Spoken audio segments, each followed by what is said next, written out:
cabdi waqtiga rabadaanka aad ayuu daalaa, tabar la-aan, banooni ma dheeli karo, madax xanuun, difaaciisa jirkoo dhaco, nafaqo xumo, abiteedkoo ka xumaada. Marka caawa afur yaro simbilaa cabdi kula qaybsanaya. Waxaan jarjarayaa bataati macaan aan biyo kusoo kariyay 2 minutes xoog ha u karinin si ay xogo yar igu jilicsanaato oo dhaqsana u bislaato. Bakedan ka dhigayo ovenka gelin doona. Bataatiga ogow nafaqooyin badan ka helaysaa, high in fiber waaye, antioxidant waaye, beta carotene ka helaysaa, difaaca jirkana aad ay ugu fiican tahay. Awoodna waa ka heli doontaa inay sokorta ka dhicin. Xaggan isagana waxa ku haystaa malayga salmon. Malayga ogow nooc walba helaysid aad ayuu fiican yahay, omega 3 ka helaysaa kan. Waxaas ku soo darsan doonaa malaygii iyo xaggan waxa ku soo shubtay bataatigii. Haddii sidan u samaysatid ovenka gelisid waqti ma ka qaadanayso. Jikada adiga gal gabdhaha yaryar u dirsanaysa ka daa afurka yaroo lagu walaaqay nafaqada lahayn, sambuuska saliida la iska dhaaf. Abiteedku waxa ka xiraaya tabar xumada ku geystay waa cunto nafaqo leh ma cuntid cabdi. Waxa dusha uga daraaya waa citron pepper, waxa waaye filfil iyo isku jirta liin dhanaan iyo parsley xagaas iyo liin dhanaan. Waxay kaaga dhigaysaa liintani waa jeclahay dhadhan macaan ku yeeraysa. Wax yar oo subag ah dusha uga daray, adiga saliida jecesha oo loogu talagalay ku samayso. Ovenka waxaan u geystay 200 kor iyo hoos. Xaggan waxaan ku sii samaysanayaa intuu afurkiisi diyaarsamayo cabitaan antioxidant ah, anti-inflammatory, maadaama cabdi ku hayso difaaca jirka dhacsan yahay. Aad ayuu cabitaankan ku caawin doonaa.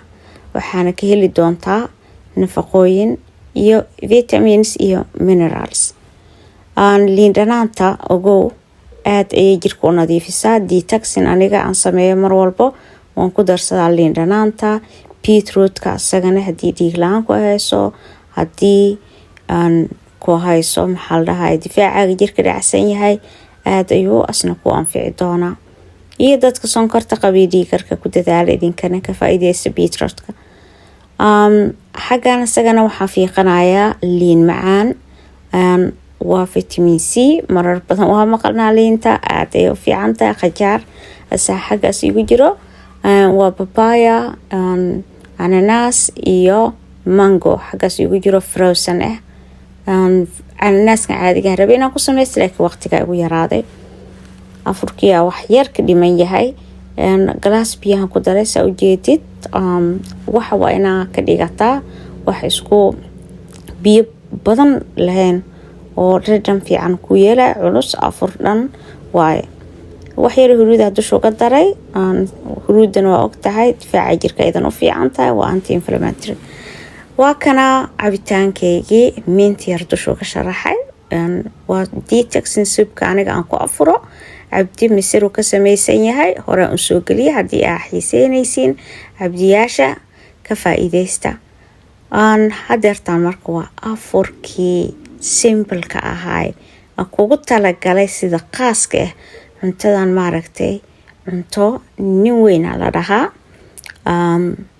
Haddii aad rabtid bariis yar ama dusha gees waa ka saaran kartaa, ama rooti ama pasta waxa jeceshahay ka badin. Laakiin abiteedkaaga intaan hada isku heshid waxa waaye sauskaasna anaa sameeyay special waa. Isoo weydiiya haddii rabtiin saa u sameeyay.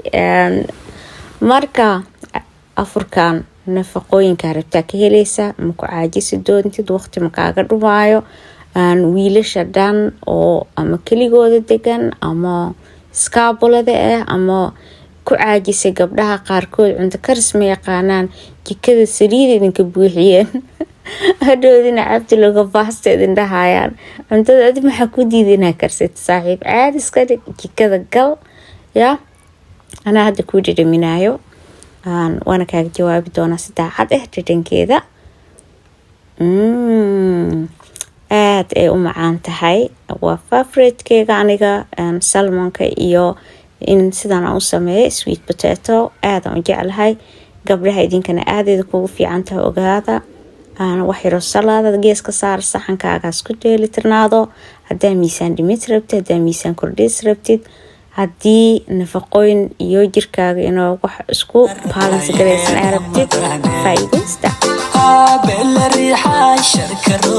يس marka haddii aad heshay salaam rajeenaya subscribe garaysiin soo dhawaadin kamid noqotiin cabitaankana waa detoxin waa jirkaaga ku nadiifinaya difaac ku siinaya power ku siinaya nin waxa noqonaysa awood leh banooni dabadmada dhacaysid ka faa'iideysa cabdi waxa waaye hadda kadib no more cabdi lagu baasto banooniga si fiican u laat assalaamu calaykum rasuulkeeni Muhammad rabbi tu soo faray ramadaan